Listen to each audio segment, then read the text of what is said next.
Puntahan po natin yung isa nating baka mga kaprobinsya. Napansin ko po na nag-ingay. Baka naglandi naman. Si Basya po. Kahapon ko pa yan narinig. Sana gutom lang. Kasi si Basya naiay na po siya. Ulit Brahman po yung similya na ginamit. At sayang naman kung sakali naglandi siya ulit. Hanapin natin kung saan nilagay ni Bro.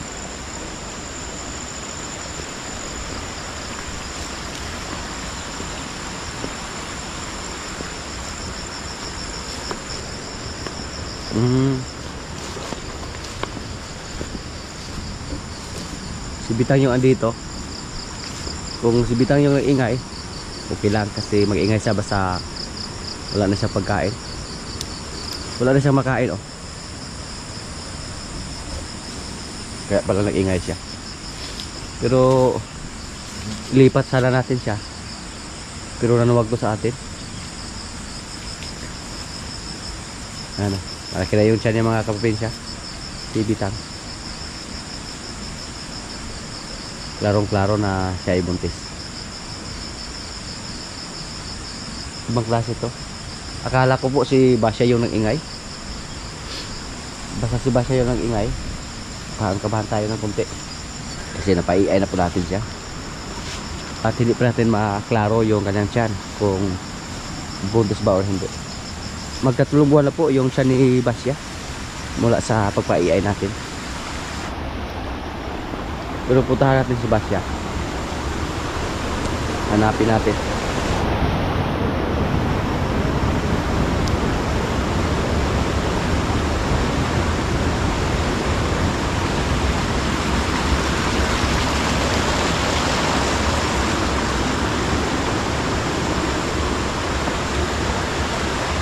Dito lang. Mukhang naglandi siya mga kaprobinsya, oh. Tingnan na po yung tainga niya, oh. Tingnan natin kung nilabasan ba. Wala naman.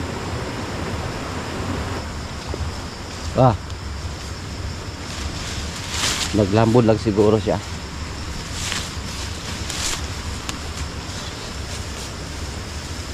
Obserbahan natin yung mga galaw niya.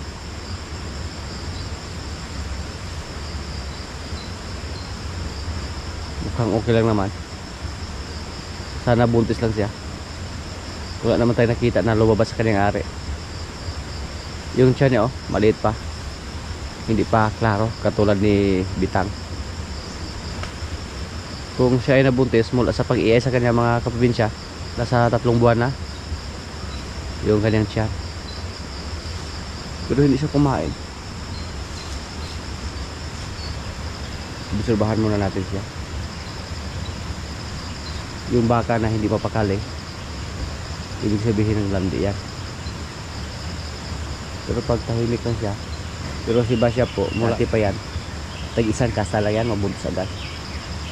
Hindi katulad sa nating baka na pula na kailangan po 2. Pag mapakasahan siya ngayon, sunod na buwan maglandi na naman. Pero si Basya, pag maglandi siya, mabuntis agad siya kahit isang beses lang. Tete, balik! Angat! Di ko? Kapoy? Mukhang okay lang mga kaprobinsya, oh. Kumain lang siya.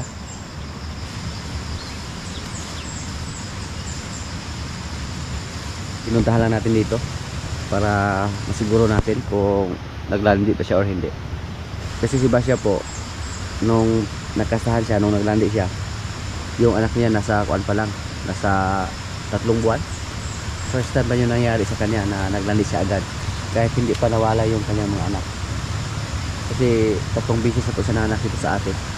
Pati yung baka natin pula, first time pa din nangyari sa kanya na nasa 2 buwan pa lang yung anak niya, naglandi agad.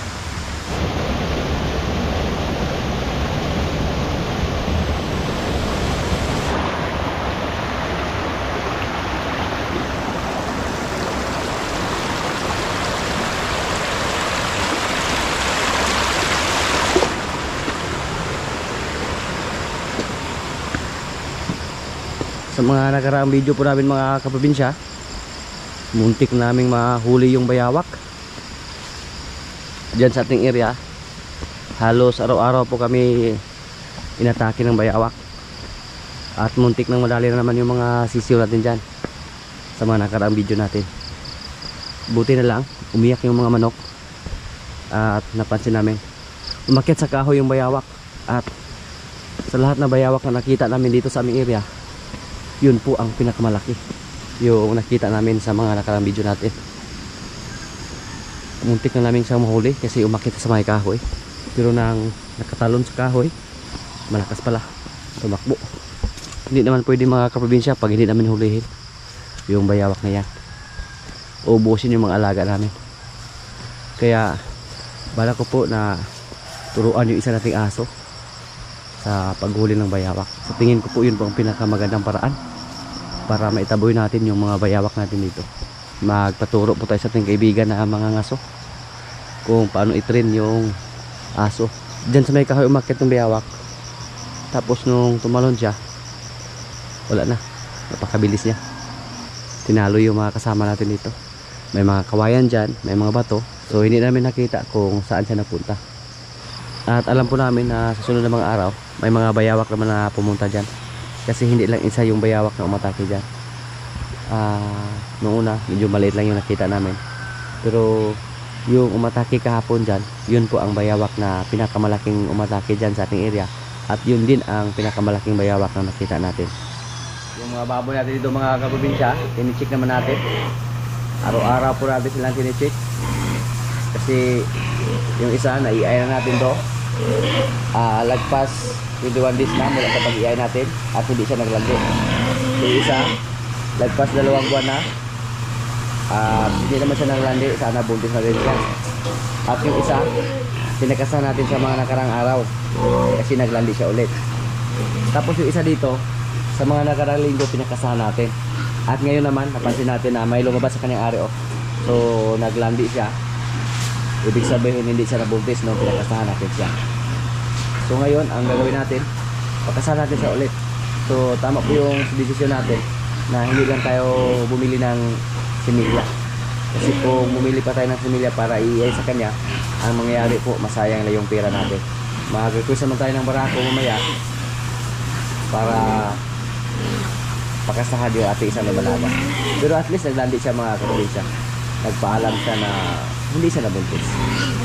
Yung isa dito, minsan mukhang may kaba tayo kung nabuntis ba siya o hindi. Pero hindi naman siya naglandi ulit. Sana ay buntis na siya. Yung isa natin lumalaga. So, ang sistema dito ngayon, dalawa yung nai-ay natin, dalawa yung hindi na i-ay, yung natural lang ang buhay. So, maganda sana kung mabuti sila para pwede natin ipatiling, pwede naman natin ibinta pang lechon pagka December. So, yun lang po. Umasa lang tayo na sila yung mabuntis. Pero yung isa dyan, mag-request naman tayo ng barako mamaya para magkakahan niya. So, yun po ang ginawa natin ito araw-araw mga kaprobinsya. Palagi natin tine-check yung mga inahin natin. Tinignan natin palagi yung mga ari nila. Baka may lumabas. At ngayon, hindi tayo nagkamali. Yung isa natin lumalaga, naglandi ulit.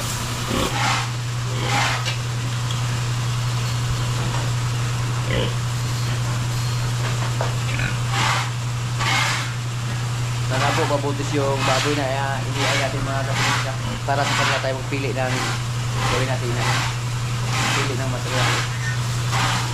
Sana lang. Ito po, German Petron po yung sumigyan na ginamit natin sa ating lumalaga na isa. At yung isa landres. Pinagbutan natin yung landres. Kung sakaling mabuntis siya, so pwede tayo magpili sa landres. At may pinarapit po tayo na biig para gawing barako. Isang large white.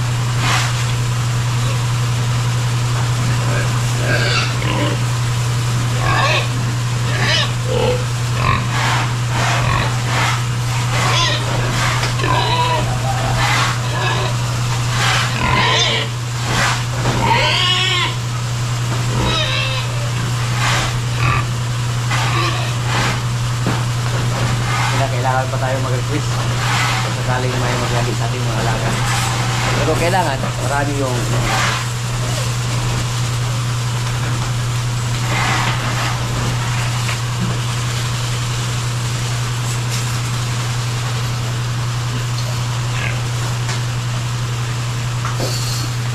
mukhang malapit na sumuko yung aming makina dito, yung aming first.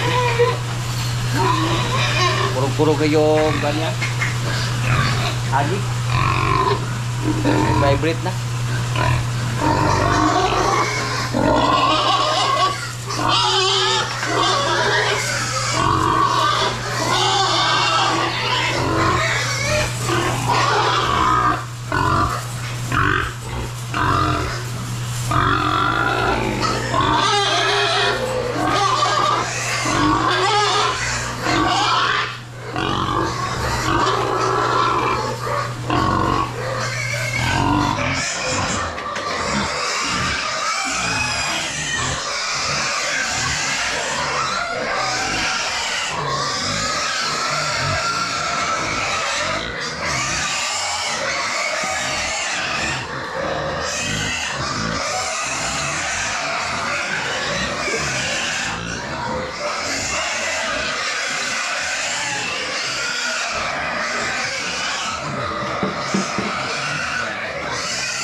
Yung dalawa nating baboy, oh.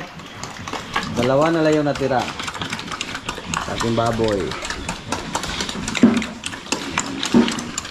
Malakas lang kumain.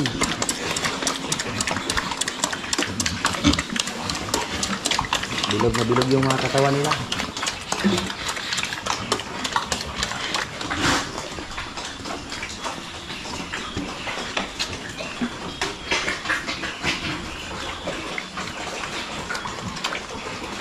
Yung bansot natin, pwede na natin makilalang bansot.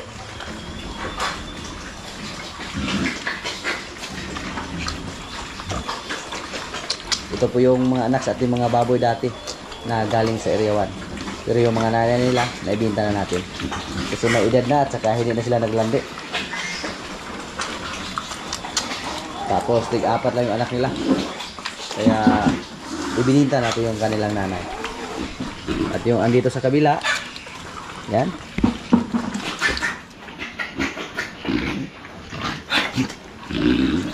apat lang din yung natira. So bali 10 yung mga baboy natin ngayon na pinapunin. Burot, sakyan na to kalabaw yung burot. Sakyan na eh. Tayo libon nga buhi burot, oh. Nambok na ubang libon. Ako yes noon yun. Pero muduga gid ko haw no. Yung mataktak na yun. Samar gid ba?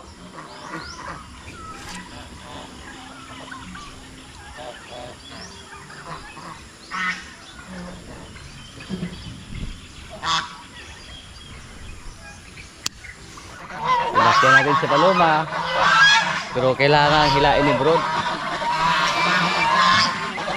Problema dito ngayon matarik. Akyat. Baka mahulog tayo. Hindi siya makatakbo kasi akyat. Good. Good. Good girl. Relax na ng konti oh. Lagan ni Ron. Ayat tagpati kasuga.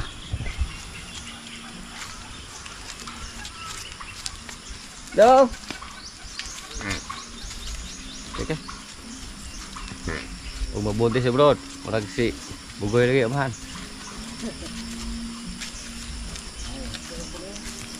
Ayo mo. Usik. Usik.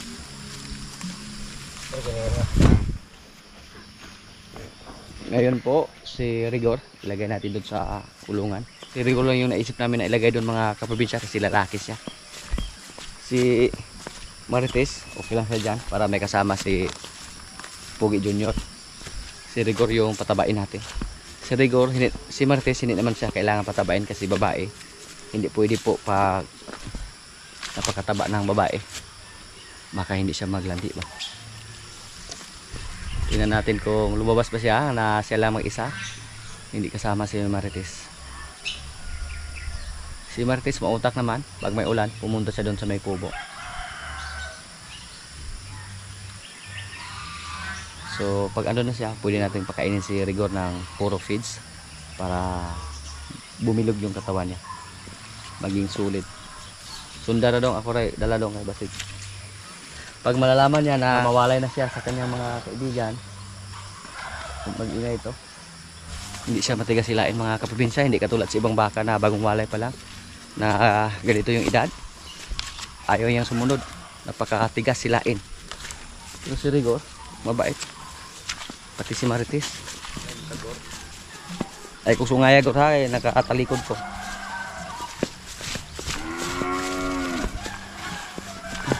Pwede na ibaligya oh. Ursel, Rigor.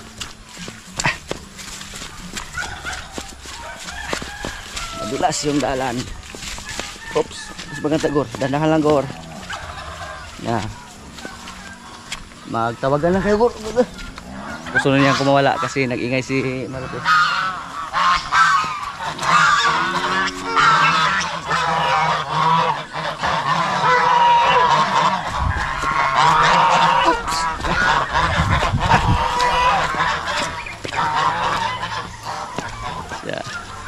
Malayo na siya kay Marites. Mawalay na siya.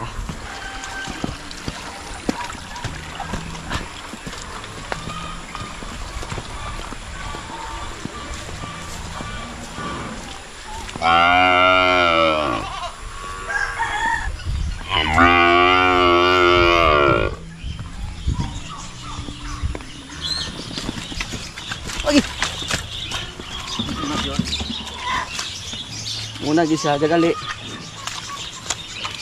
Nagmamadali si Rigor. Apa nagpulaw niya tambalan. Dito na tambalan. Kah, takok kayong turo. Baligya. Turo. Gatabok turo kay jawat. Jangan na kurinta ya, kurinta singkon tapado.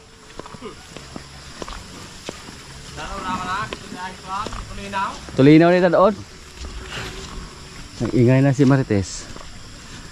So hindi lang natin sinama si Marites mga kaprobinsya kasi maawa tayo kay Junior Pugi. Wala siyang kasama doon. So, kung sakali mga anak yung isa nating baka, doon naman natin lagay. Kasi may bako doon. hindi makalabas yung mga anak nila.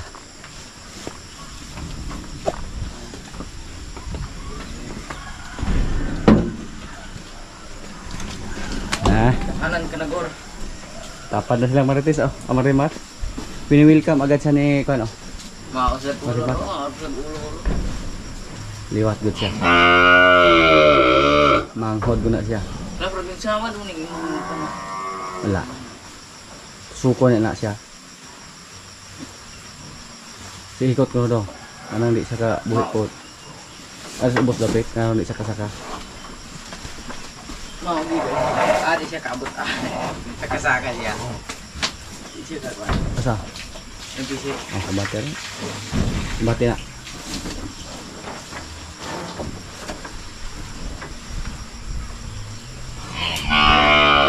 Diram kang takunggur na ko. Dila na siya magkaon. Welcome sa bagong tahanan, Rigor. Yan.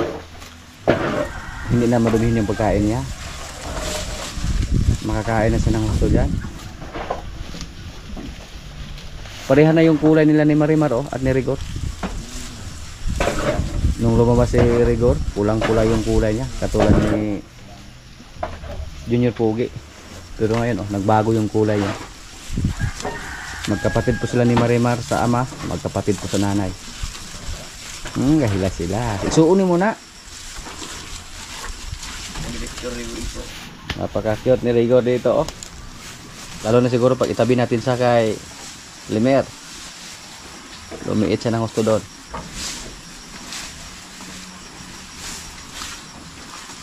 Pabilugin natin yung katawan niya. Yung bakante dito na isa, para to kay Junior Pugi. Malapit na yun mawalay. Nasa 3 buwan na yung edad niya. Pag mag-5 buwan na, iwalay na natin siya. Ilayo na natin siya sa kanyang nanay.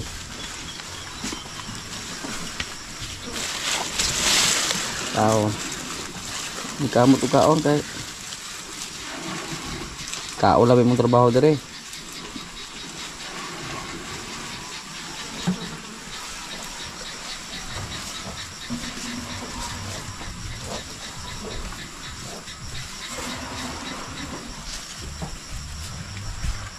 May baka din sa aming kapitbahay dito mga kaprobinsya, oh. Si Pogi din yung tatay. Kakulay din nila ni Rigor at ni Marites. Babae. Ano? Basta isa lang yung tatay.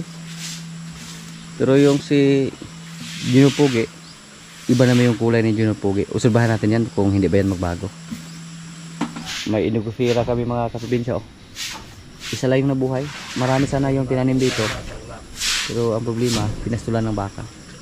Kinain ng baka yung ibang indigofira. Hindi po napansin sa may-ari ng baka na may tanim dyan ng indigofira. Ano lang nilagay yung baka sa kabila. Tapos tumawid dito sa ating area dapit. Tapos tumawid dito. Kaya nakain yung ating tanim. Pero may isa na nabuhay. Maganda yung indigofira mga kaprobinsya. Napapansin ko po na napakabilis lumaki. Talo yung ipil-ipil. Si Rigor, oh, gustong tumakas. Gor, gusto niyang umalis. Hikog mo ka diha, Gor. Sige. Binata naman yung mga Gor. Nakadihas maayong mga kuan. Maayong pwesto. Para mo tambok ni siya. Para pag timanong kuan, pwede na ito ibaligya. Huwag wala tayo mga kuan dere. Wala tayo kabutangan.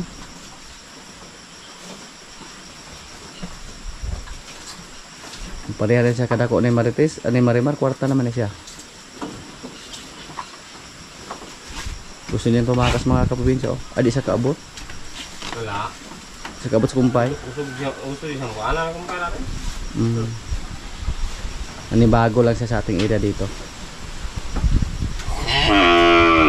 Kuan ni Jo, murag maay ni harangan ni taas dapit. Kay haron di siya ka. Tingnan niyo po mga kaprobinsya, oh. Gusto niyang umalis. Maganda naman yung area niya dyan. Pero hindi siya nasanay na nasa kulungan lang. May bago lang siya. Andyan naman yung kapatid mo. Huwag kang mag-alala. Gore. Andyan naman si Marimar. Si Marites, andun lang sa kabila. Siya yung taga-alaga ni Junior Pogi doon. Si ate mo Marites. Andyan naman si ate mo Marimar.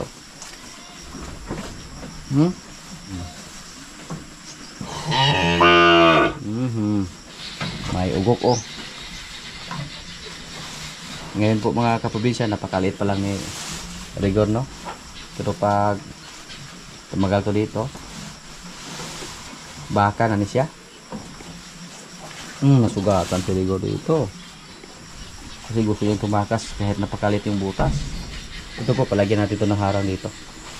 Para hindi siya makatalon ba. Panigurado lang. Sa sunod na linggo mga kaprobinsya, mukhang maubos na yung aming mga napir dyan. Mukhang mapilitan kami pakainin sila ng mga banana trunks. Banana trunks po ibigay natin kung mawala na tayong napir dito. Yung kalaban namin na si Rambo, kailangan po nasakyan sa palagi para masanay. At hindi siya matulad kay Palo. Si Palo ngayon hindi na napasakay at malakas na si Palo. Nung sinubukan po na sakyan siya, gusto niya tayong ihulog. Hindi na basta-bastang lapitan si Palo, lalo na pag hindi niya kakilala. Gusto niya sungay magani po. Bawa natin na si Rambo. Masalik-salik po. Oh. Ganyan po yung mga hayop. Magbago yung ugali nila basta magkaedad. Pero okay lang basta masanay sila. At saka kung mapagod sila sa trabaho. Pero yung mga alaga natin hindi po sila pagod sa trabaho mga kaprobinsya. Banjing-banjing lang yung trabaho nila.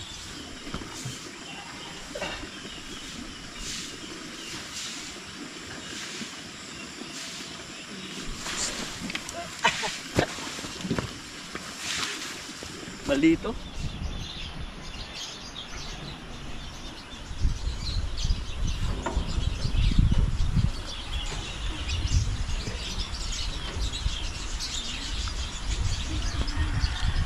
Lami goy.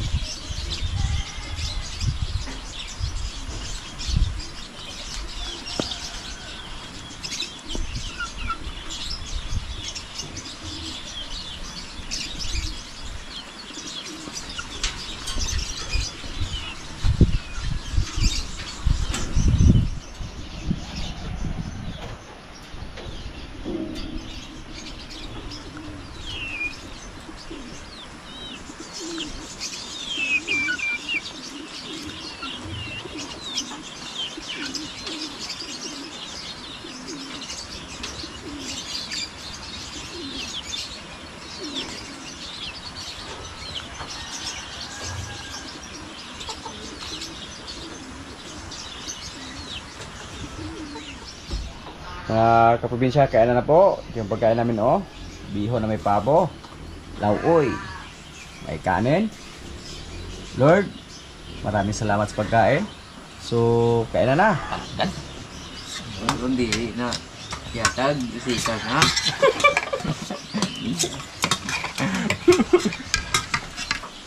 Pero mag-musik kaya.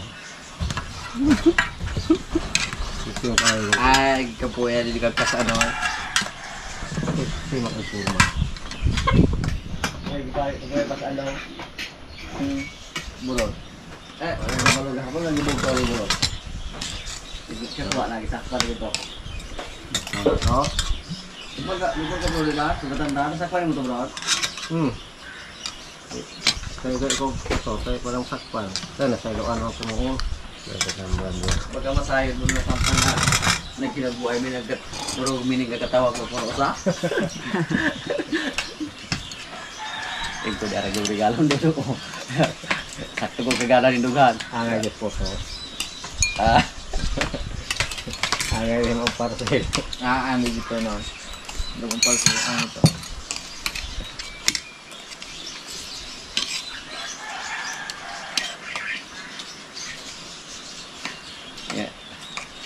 Iya to daw hatag lumani nimo sa game itawag daw ato baby po.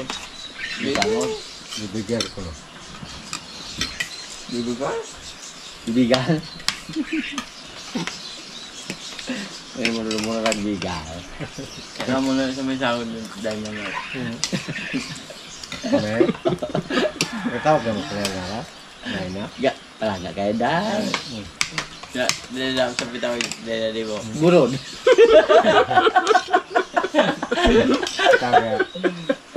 Tawag yan ako, Papa.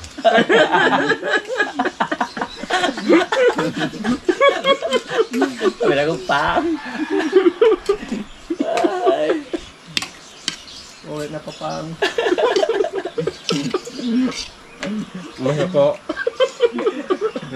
Yo. Wala si lolo Jojo. Agmas ako, mag-isip. Langay ba pa na yan, no? Abo ni pa sekreto. Ano ba niyo, no?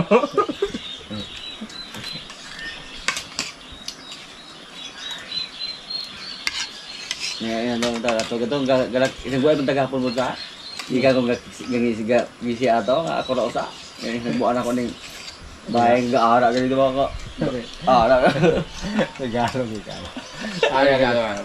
Ano yung gusto ko? Pero nako daw atong dito sa anon. Uy kareng motor da dong. Ano yung project ko? Si Manoy may mag-drive. Na? Aba ka. Okay na? Basi susulugon mo ninyo nga tagay. Kasi ano yun, lando? Para game. Gyan ako. Kaya masuko man lang pagpagtis og motor ko. Angay kay mo malipay kay kami sa una mga abang mamig bike para mga katong bulo balanse. Ako libre. Ya karon libre ya motor pa jud na. Ano pason siya? Oo mo na. Sa nga nang Hindi ko katay ko na pataate. wala ba? Ulawon siya niya, masuko o po akatawaan. Tumugol. Hindi ka mo. Den tumba. Tama. Awit ka daw ka yun. Pero na yun na to. Hindi ko mo tinsak yung tayo. Ya lagi ni papisan ng motor ada inyo ana gaya man ang palit-palitan ko sa mga bungi ana. Oo, yun. Oh. Paano yung motor? Ayun ang palitan. Samot na. Samot na? Samot na. Kaya na kanang usari ang motor, Dugpas mo na. nanay na nga bungi anak, pwede mo isang ulit palitan yun. Oh. Kasi kabong yan na. Kung na nabungi ana dito. Sagata. Okay ra signal kini na kinahanglan dire kayo. Kumo na lang mag